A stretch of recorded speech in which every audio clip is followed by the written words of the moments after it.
Hello YouTube, in this video I'm going to do you a little American style abstract expressionism lecture on the movement of abstract expressionism in the United States in the 40s, 50s, maybe 60s and even 70s, The abstract expressionism was an art movement that started in the New Yorks. Well, maybe not, but in the New Yorks they had most of the abstract expressionist artists painting there.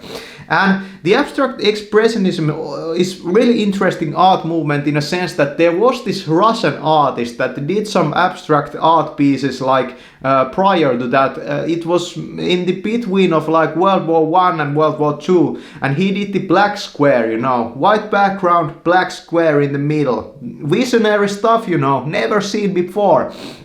And then the abstract artist in the United States thought that that's pretty boring. There's no explosions or any kind of like stars and stripes things in the art, And they thought that maybe we can fly with this thing and take it to another level, American people, you're the best ones in a sense that you always take the things you do into the next level, You see some kind of movement over in the Vietnams or in the like China's, and you take it, you fly with it and you take it to the freaking like to the stars, like in your flags, But let's start with the New Yorks. In the New Yorks, in the like that era, there was the jazz movement and all of these like improvisational things, And there was an art collector called Peggy Guggenheim. Peggy Guggenheim. He had these like museums or these art galleries that showed abstract expressionism and surrealism from the like Europes. At that time, surrealism was the real thing in the Europes, But in United States, the surrealist movement, it was really popular, but the artists were usually from the like Europe. And the surrealist artists that came from the Europe, like for example the Franz Marc, I think. Well, he wasn't a surrealist; he was actually an expressionist, I think. But the surrealist painters that came from the like the Europes to flee the war, the Second World War, like Salvador Dali, he lived in New York for a while, I think, and also the German like surrealist painter who did those mans with the hats, those paintings and the pipe one, They were kind of like two competing like art scenes in the United States. But then there were these like real visionary abstract artists in the United States. We remember the like the most important ones that are always being like talked about. Like Jackson Pollock. Jackson Pollock did the like drip paintings, The drip paintings, they were in their color schemes, they were interesting. He had a pretty good sense of color, Jackson Pollock, and he did big scale paintings in a style that was never really done before, and got pretty famous, then killed himself in a car accident. Then there was this another painting you could you could like divide abstract expressionism into like two areas. There's the color field painting. There was the Bernd Newman, Mark Rothko, Motherwell, who did the color field type of paintings, and then there was the gestural painting, which has more action and more style in it. And it was actually called an action painting, Who was it called? Was it Franz? No, actually, just forget it. But the gestural painters, they were the like Willem de Kooning and Jackson Pollock, and then there were other ones. The one who did those black and white paintings, and they were interesting in a sense. And the abstract art movement, it didn't really, for the like first years, it was really like rejected, like every new kind of art form out there gets rejected first before people like start to like become real fans of it, you know. That always happens. But you know, it was really interesting in a sense, because in that time there were no there were maybe the first acrylics came around in that time, but most of these paintings are still actually oil paintings, and some are enamel and with some like mixed media in them, you know. And the colors in the abstract art movement that started in that time are really interesting, because they are usually like they don't follow the like prior like impressionistic style.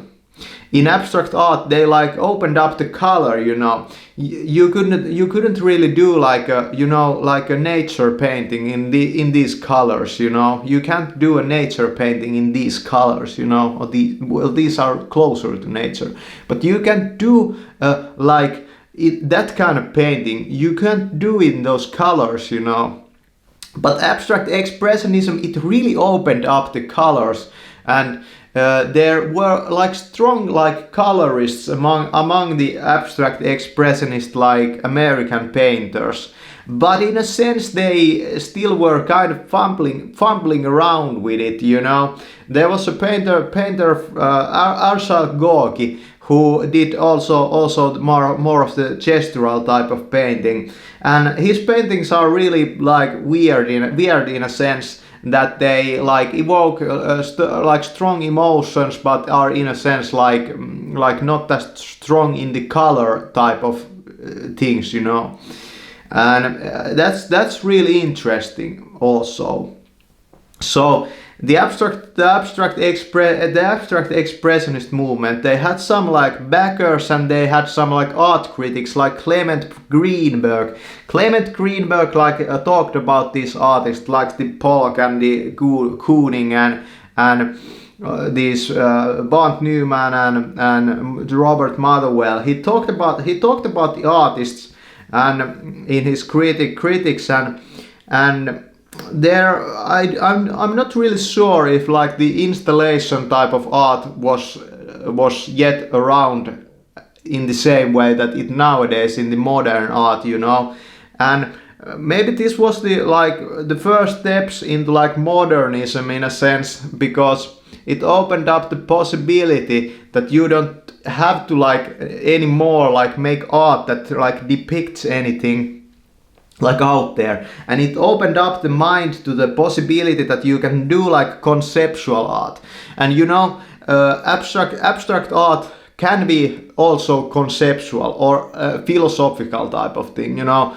Abstract art can like tell something about something else, like symbolic and like philosophical in a sense at the same time, you know. It's real interesting art movement in that sense. And nowadays, you know, these paintings, you know, that these guys did in the freaking 60s and the freaking 50s, you know, if they did them in any kind of like quality like materials, you know, these paintings go for like freaking millions, you know, nowadays. Well, of course, only those painters that really sticked with it and did it for like years and years and years. But most of these painters actually, Arshad Gorky, Mark Rothko and Jackson Pollock, basically all ended up in a suicide, you know. These people weren't really that happy in a sense. And you live that kind of life, it's kind of like understandable why you're kind of like pissed off at everyone, you know. You keep making these things that pretty much nobody else around can, but you still won't get like paid or like recognized from it pretty much at all. You know, it's pretty interesting. You should do something that almost nobody can, and there's no value in it. What is this world, you know? You press a few buttons somewhere in some factory, you'll get paid pretty good, you know. That's the easy life. But you know, you can think about abstract expressionism compared to like the expressionistic movement. In the expressionistic movement, they opened up the color in the same way, you know.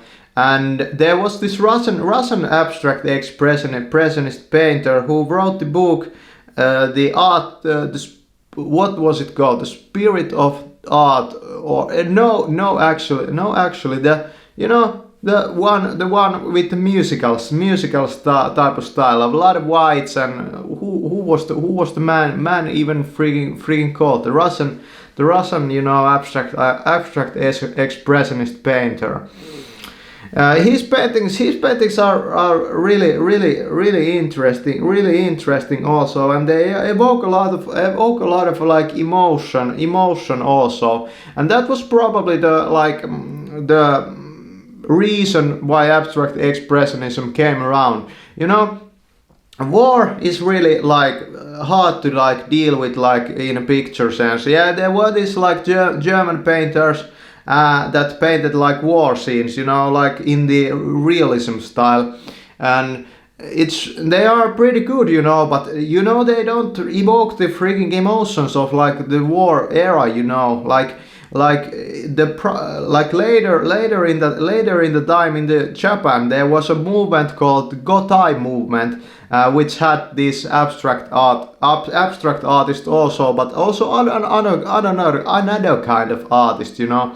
And they had one abstract expressionist painter called Kazuo Shiraga, and he did this like big scale oil paintings, and they were really like violent, you know, in a sense, and their colors were like yellows, whites, reds, and it was all Japanese style, like calligraphy type of thing, but in a completely like modern way.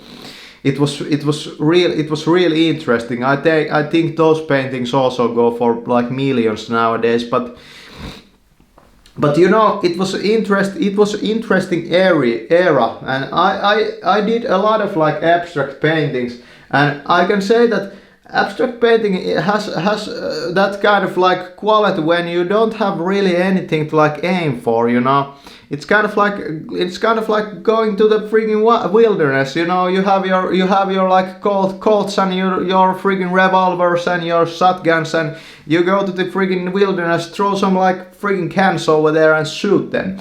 Like that's abstract expressionism. But for example, the French, when they did the impressionistic thing, it was kind of like, yeah, there's the target. Let's go for why don't we shoot like over there? He wants to die from the bullet, you know. Like that's the way Frenchmen like do war, but American people, they are like, yeah, who cares about the target? Let's just go and shoot. Like that's abstract expressionism in a sense. Like let's just freaking go and shoot. We don't need any targets, you know. That's abstract expressionism, and it's so much fun in that sense. It's more about the guns, it's more about the bullets than about the targets, you know. It's peace, you know. It's a peace movement in that sense. You don't need any special targets, you know. You know, in that sense, like realism is kind of like racistic and kind of like, you know, it's all German made, you know. I care not about those German made things. I'm all about the Americas nowadays. But you know, that's the abstract expressionism movement basically. Painting style without a clear depiction of anything. It's more about expressing emotions, a lot of color, freedom painting, you could call it. Abstract expressionism is freedom painting. You can do anything. If it works, it works. If it doesn't work, it doesn't work. And it's really hard to make a good abstract expressionist painting. It's really hard. It will take you freaking years, you know. Yeah, you can do those freaking like abstract paintings that you have all kind of seen, you know, like these stripes and the, you know, yeah, you can do those.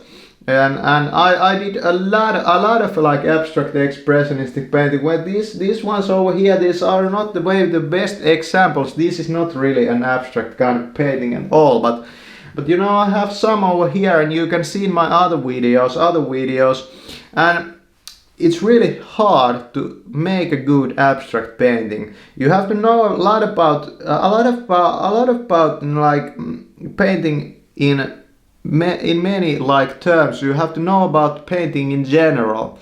And I did a lot of like realistic type drawing. I got pretty good at drawing. Then my hands started like have these problems. Nowadays I can't like paint because of the pain, and I can't like draw anymore. I've dealt more into like this video making and photography and writing. But you know, about photography, it's really interesting that there's a possibility that you can do abstract art in photography, but abstract expressionism is really something that comes from the body, you know. It's a body type of art, you know, you put your body into it. You know about Vincent van Gogh? Vincent van Gogh was really a gestural painter. Like, he really got into it, like a freaking madman. You know those stories when he went to like the art, like the teaching, and he used so much freaking paint, and he painted like with so much freaking force, and you can see it in his freaking paintings, like they freaking mattered to him. Like he was freaking mad when he like painted them, like he was in a frenzy, you know. That's freaking same thing that I felt in some of my paintings. And in the later era I turned down the like energy a bit, and I more focused on the like big areas of colors. It became more like color field in that sense. But my new paintings, they are not really color field paintings. I have not yet done any color field like abstract art, because I feel that you need a pretty big surface to do those paintings like really good. And I feel that maybe I could like invent some tools that like could be used. For example, the Willem de Kooning, you know those big gestures that the man did. He actually had like this wooden like long like stick, you know. I saw it in one of like the abstract expressionistic documentaries or something. He had this pretty big like wooden broom, and he had like taped or like attached the like brush in the broom, and he painted like freaking this kind of style. I wonder if I could still do that. Maybe I could. It would be really interesting. But you know, there are all kinds of possibilities, you know, and many of these painters, they continued their like olden years to doing this kind of stuff, and built their own studios. You know, Willem de Kooning had his own studio like built for the freaking purpose.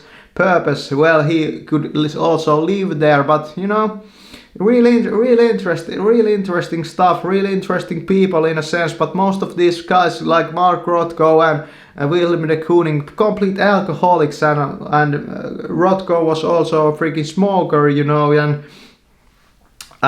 also Jackson Pollock, you can see in their art that they weren't so like focused. They weren't so style in that sense. Like nowadays you go the like healthy route and become a real like healthy like artist, and you cannot achieve like almost anything. But really doing abstract art nowadays compared to those times, it's really about the freaking want to create an abstract art that is your freaking painting, and it's really good. You want to just create the best freaking abstract painting you freaking can. That's the freaking goal of like abstract expressionism. What is the best kind of abstract painting you can freaking create? How many years will it take? Like 5, maybe 3, 4? Yeah, I did some good ones, but I still feel that I could have like there's something still, there's some kind of like, I want to like create more like visual art. but I just have to find the like means. I did abstract photography. You can see like in my like YouTube history, I have posted some like photographs that I did. They're abstract photographs made on the computer out of like overexposed like photographs, basically like glitches from the camera. Some of them are really interesting, but they don't have that like kind of feeling sense in them. They don't have that like expressive power that comes from the brush and the body, you know. And now I can no longer do that. So I had to like find new ways to like express myself. I have tried all kinds of things, you know, like singing and, you know. But that's abstract art movement, abstract expressionism lecture in an American style, you know. It's the best kind of art, you know. If you're going for a painting for your home, you know, you can only make so many choices. You have only so many walls. I painted all the freaking walls I have, you know. I have so many freaking paintings in my house. I can't even like display them all. But I have displayed the best ones, and I can say that I won't ever need to buy a freaking painting, you know, from anybody else, you know. I have no freaking idea if I'll ever be like I have to like get some place that has many walls to like display all these things. But you know, in a sense, you make like these guys, they did like freaking tens of years of work. Like I painted for like 5 years, like almost every day, or yeah, almost 5 years, almost every day. And you know, 4 or 5 years, and I drew like every day for like 3 years, you know. And I can say that from that time, you know, you get 20 really good paintings. 25, you know. Most of artists that are being remembered nowadays, you know, there's 25 maybe paintings that are always being talked about, you know, and the other ones, you nobody knows about them. They have been trashed or something has happened to them. And that's the sad part about art in general. You have to like form a strategy. How are you gonna preserve these paintings when you're gone, you know? Like with Vincent van Gogh, nobody wanted those paintings when he was still alive, and maybe that's the reason why they are still alive. Who knows? He had like armloads of them, you know. Vincent van Gogh did like, how many paintings did he did in his life? Like over 300, you know, like that are still around, you know. It's really interesting, but some people like the Rembrandts, you know, they painted in a completely different way and in a completely different style. You know, how many Rembrandts are in this world? I think that was it like it's under 100 that have been like categorized and are around, you know, but maybe like 40 or, you know, all the way near, you know. There's only like 20 or under that guy. That guy has only like under that, you know. There it's evident there were more paintings by where near, you know. He did more practice, but they are not around anymore. So that's a problem.